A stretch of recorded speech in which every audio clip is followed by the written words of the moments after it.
అందరికీ నమస్కారం. ఈరోజు యావత్ తెలంగాణ రాష్ట్ర చరిత్రలో తీన్మార్ మల్లన సస్పెన్షన్ అనేటువంటిది చాలా బీసీ కులాల అభ్యున్నతి కోసం నిరంతరం పోరాటం చేస్తున్నటువంటి తీన్మార్ మల్లన్న గారిని కాంగ్రెస్ పార్టీ నుండి సస్పెన్స్ చేయడం అనేటువంటిది ఆ యొక్క కులాల ప్రజలకు కాంగ్రెస్ పార్టీకి కూడా తీరని నష్టంగా భావించాల్సినటువంటి అవసరం ఎంతైనా ఉంది. తీన్మార్ మల్లన్న గారు ఏదైతే మన అధినేత రాహుల్ గాంధీ గారు ఇచ్చినటువంటి కులగణన విషయంలో కులగణన చేయమని చెప్పి రాహుల్ గాంధీ గారు ఎన్నికల హామీలలో చెప్పడం జరిగింది. వాటిని అమలు చేస్తూ రాష్ట్ర ప్రభుత్వం అనేటువంటిది కులగణన అనేటువంటిది చేయడం జరిగింది. అందరం కూడా మరి హర్షిస్తున్నాము. కానీ సస్పెన్స్ అనేటువంటిది చాలా తీవ్రంగా ఖండిస్తున్నాం. ఎందుకంటే ఈ కులగణన వలన బీసీలలో ఉన్నటువంటి జనాభా శాతాన్ని కూడా తగ్గించడం అనేటువంటిది జరిగిందనేటువంటి మాట వాస్తవం. మల్లన్న గారు మాట్లాడినటువంటి మాటలు వాస్తవం. అవి పార్టీకి ఎందుకు విరుద్ధంగా అనిపించాయనేటువంటి విషయాన్ని కూడా మరి నాయకులు గమనిస్తే బాగుంటుంది. ఉన్నటువంటి శాతాన్ని తగ్గించి మరి కులగణన చేసినంత మాత్రాన ఈ యొక్క ప్రజలకు ఏమాత్రం మరి న్యాయం చేసినటువంటి వాళ్ళమవుతాం. కులగణన చేశామని చెప్పుకోవడానికి తప్ప దానివల్ల ఆ బీసీ కులాలకు అనేటువంటిది ఉపయోగం అనేటువంటిది లేకుండా పోతుంది. అంటే ఎవరైనా ఆ రకంగా మాట్లాడితే ప్రశ్నిస్తే పార్టీ నుంచి సస్పెండ్ చేసేటువంటి శక్తి సామర్థ్యాలు పార్టీకి కలిగినప్పుడు ఇతరులు మాట్లాడినప్పుడు కూడా అంతే వేగంగా స్పందిస్తే కాంగ్రెస్ పార్టీ ఎప్పుడు అధికారంలోనే ఉంటుంది. ఒక బీసీలు మాట్లాడితేనే మరి సస్పెండ్ చేస్తారు. మరి చాలామంది ఎన్నికల ముందు కానీ ఎన్నికల తర్వాత కానీ డైరెక్ట్గా ముఖ్యమంత్రి గారిపైనే మరి విమర్శలు చేస్తున్నటువంటి సందర్భాలు మనం ఎన్నో చూస్తూ ఉన్నాం. మొన్నటికి మొన్న కరీంనగర్ సభకు వెళ్తే ముఖ్యమంత్రి గారు వస్తే అక్కడ ఉన్నటువంటి మరి ఎమ్మెల్సీ జీవన్ రెడ్డి గారు కనీసం వేదిక పైన లేకుండా అట్లాగే కూర్చున్నారు. మొన్నటికి మొన్న వనపర్తికి తుమ్మల నాగేశ్వరరావు ఏదో ఇనాగ్రేషన్కి వస్తే చిన్నారెడ్డి గారు తనకు సమాచారం ఇవ్వలేదు అని చెప్పి అడ్డంగా కార్యకర్తలు తీసుకొని వెళ్ళి ఎలా వచ్చారని చెప్పి మాట్లాడడం.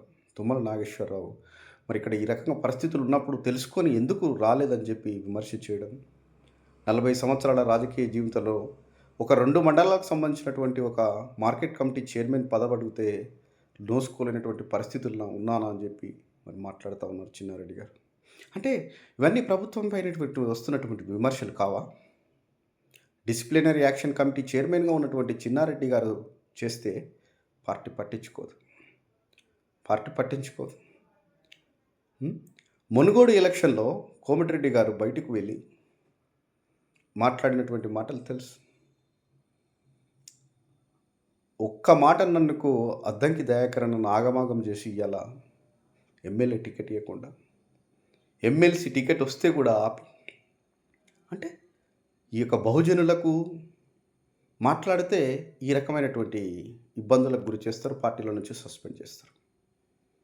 మరి ఎందుకు మాట్లాడతలేరు? మరి జగిత్యాల జీవన్ రెడ్డి అన్నగారు మాట్లాడారు బీసీల గురించి. మరి వాస్తవం కాదా అన్న మాట్లాడినటువంటి విషయాలు? పార్టీలో జరుగుతున్నటువంటి విషయాలపైన మాట్లాడుతున్నటువంటి సందర్భంలో పార్టీ కూర్చొని పిలిపించుకొని మాట్లాడండి. కానీ కార్యకర్తలను ఈ రకంగా సస్పెన్షన్ చేసుకుంటూ పోతే ఈ పార్టీలో ఎవరు మిగులుతారు? ఇక ఎంతమందిని సస్పెన్షన్ చేస్తారు? ఈరోజు ఒక మల్లన్న ఒకరిని సస్పెన్షన్ చేసినంత మాత్రాన మల్లన్నకు కానీ బీసీ సామాజిక వర్గానికి ఎంతవరకు ఇబ్బంది జరుగుతుందనేటువంటి పక్కన పెడితే సందర్భం వచ్చినప్పుడు బీసీలంతా ఏకమైతే మరి రాజ్యాధికార పోరాటం అనేటువంటిది ఖచ్చితంగా వస్తుంది.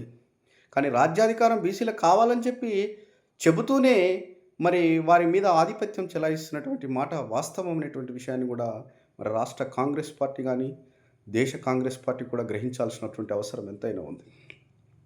ఈరోజు పీసీసీ ప్రెసిడెంట్ మహేష్ కుమార్ గౌడ్ అన్న గారు మరి మల్లన్న విషయంలో మరి చొరవ తీసుకోలే. ఇప్పుడు ఒక ఓసీ ప్రెసిడెంట్ ఉన్నప్పుడు మరి ఒక ఓసీని అక్కడ మరి డిసిప్లినరీ యాక్షన్ కమిటీ ద్వారా సస్పెండ్ చేయాల్సినటువంటి అవసరం ఎంతైనా ఉంది. మరి అట్లాంటి వాళ్ళకి తీసుకొచ్చి మళ్ళీ టికెట్లు ఇచ్చి మరి ఎమ్మెల్యేలను చేసి మంత్రులు చేశారు. కానీ ఎవరైతే మాట్లాడారో వాళ్ళకు టికెట్లు ఇవ్వకుండా ఆ వర్గాన్ని దూరం పెట్టడం ఎక్కడ న్యాయం చేస్తున్నారండి బీసీలకు? మొన్న అంజన్ కుమార్ యాదవ్ గారు సికింద్రాబాద్ ఎంపీ గెలిచేటువంటి అవకాశం ఉన్నటువంటి సీటును ఎవరో అనామకం తీసుకొచ్చి అక్కడ టికెట్ ఇచ్చి రాజకీయాలు చేసి మరి ఆయన గెలిచేటువంటి సీటును కూడా ఈరోజు పోగొట్టుకోవాల్సింది. ఎక్కడ బీసీలకు ఎక్కడ న్యాయం జరుగుతుంది? ఎక్కడ పెద్దపీట వేస్తున్నారు? బీసీలకు ఏం పదవులు ఉన్నాయి చెప్పండి ఈనాడు? కార్పొరేషన్లు కానీ, ఎమ్మెల్సీలు కానీ, సలహాదారులు కానీ, రాష్ట్ర ప్రభుత్వంలో ఉన్నటువంటి కీలకమైనటువంటి పదవులలో మొత్తం కూడా ఓసీ సామాజిక వర్గానికి సంబంధించినటువంటి వారే ఉన్నారు. ఏదో 1-2 కార్పొరేషన్లు ఇచ్చారు. అంటే బీసీలో అనేటువంటి వాళ్ళు మరి ఆ యొక్క స్థాయిలో అర్హులైనటువంటి వాళ్ళు లేరా? ఈ మల్లన్న సస్పెన్షన్ అనేటువంటిది తీవ్రంగా ఖండిస్తున్నాం. ఈ సస్పెన్షన్ ఎత్తివేయకపోతే మరి రాష్ట్ర వ్యాప్తంగా పార్టీలో కూడా ఉద్యమాలు అనేటువంటివి మరి చేయడం జరుగుతుంది. క్రమశిక్షణారహిత చర్యలు అంటే ఓన్లీ బీసీలకు మాత్రమే క్రమశిక్షణారహిత చర్యలా అండి? ఇదే నా పార్టీ సిద్ధాంతం? ఇదే నా రాహుల్ గాంధీ గారి ఆశయం?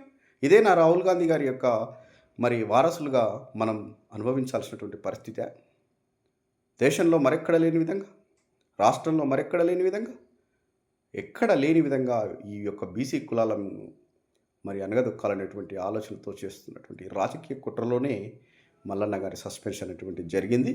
ఈ సస్పెన్షన్ అటువంటిది ఎత్తివేయకుంటే మరి కాంగ్రెస్ పార్టీలో కానీ అన్ని బీసీ కుల సంఘాలను కలుపుకుంటూ పెద్ద ఎత్తున ఉద్యమాలు అనేటువంటి చేయడం జరుగుతుంది. రాను రాను ఇది ఒక ప్రజా ఉద్యమంగానే తీసుకెళ్లడం అనేటువంటిది జరుగుతుంది. కాబట్టి ఇప్పటికైనా కాంగ్రెస్ పార్టీ పెద్దలు గ్రహించి ఈ యొక్క మల్లన్న సస్పెన్షన్ ఎత్తివేసేంత వరకు కూడా మేము పోరాటం చేస్తూనే ఉంటాం. మల్లన్న ఒక్కడు కాదు, ఈరోజు క్షేత్రస్థాయిలో వేలాది మంది కార్యకర్తలు, వేలాది మంది బీసీ నాయకులు మల్లన్నకు తోడుగా ఉన్నారు. మల్లన్న భయపడాల్సినటువంటి అవసరం లేదు. మనకు రాజ్యాధికారమే మన ధ్యేయం, లక్ష్యం కూడా. ఖచ్చితంగా మేమంతా కూడా మీకు అండగా ఉంటామన్నా. గట్టిగా ఉద్యమం చేయండి. సస్పెన్షన్ ఎత్తేసేంత వరకు కూడా పోరాటం చేద్దాం. కాంగ్రెస్ పార్టీలోనే ఉందాం. కాంగ్రెస్ పార్టీ చేస్తున్నటువంటి కులగణన రాహుల్ గాంధీ ఆశయ సాధనగా ఉండాలి తప్ప కానీ మరి వేరే వాళ్ళ యొక్క ఆశయ సాధనగా ఉంటే ఈ యొక్క ప్రజలు అనేటువంటిది, ఈ ప్రజలకు ఇస్తున్నటువంటి భవిష్యత్తు అనేటువంటిది కూడా నిర్వీర్యం కావడం అనేటువంటిది జరుగుతుందనేటువంటి విషయాన్ని పసిగట్టి మాత్రమే మల్లన్న గారు తన వృత్తి ధర్మమైనటువంటి జర్నలిస్టు హోదాలోనే ఆ యొక్క పత్రాలను చింపడం అనేటువంటిది జరిగింది. ఎక్కడో అసెంబ్లీలో కానీ, పార్లమెంట్లో కానీ, సభలలో కాదు కదా. ఒక వృత్తి రీత్యా జర్నలిస్ట్ కాబట్టి దాన్ని ప్రూవ్ చేయాల్సినటువంటి బాధ్యత ఉంది. కాబట్టి ఒక జర్నలిస్ట్ పాత్రగా అతను చేయడం జరిగింది తప్ప వేరే విధంగా మరి అనుకోవాల్సినటువంటి అవసరం లేదు. దానికి సస్పెండ్ చేయాల్సినటువంటి అవసరం కూడా లేదు. దీని విషయంలో పీసీసీ ప్రెసిడెంట్ మహేష్ కుమార్ గౌడ్ అన్నగారు కూడా మరి ఈరోజు బీసీలంతా ఐక్యంగా ఉన్నారు కాబట్టి ఈరోజు మనం పీసీసీ స్థాయిలో ఇలాంటి పెద్దలని నియమించడం అనేటువంటిది జరిగింది. కాబట్టి మీరు కూడా ఒకసారి పునరాలోచన చేయాల్సినటువంటి అవసరం ఎంతైనా ఉందనేటువంటి విషయాన్ని గుర్తు చేస్తూ ముగిస్తున్నాను. జై హింద్, జై కాంగ్రెస్, జై రాహుల్ గాంధీ.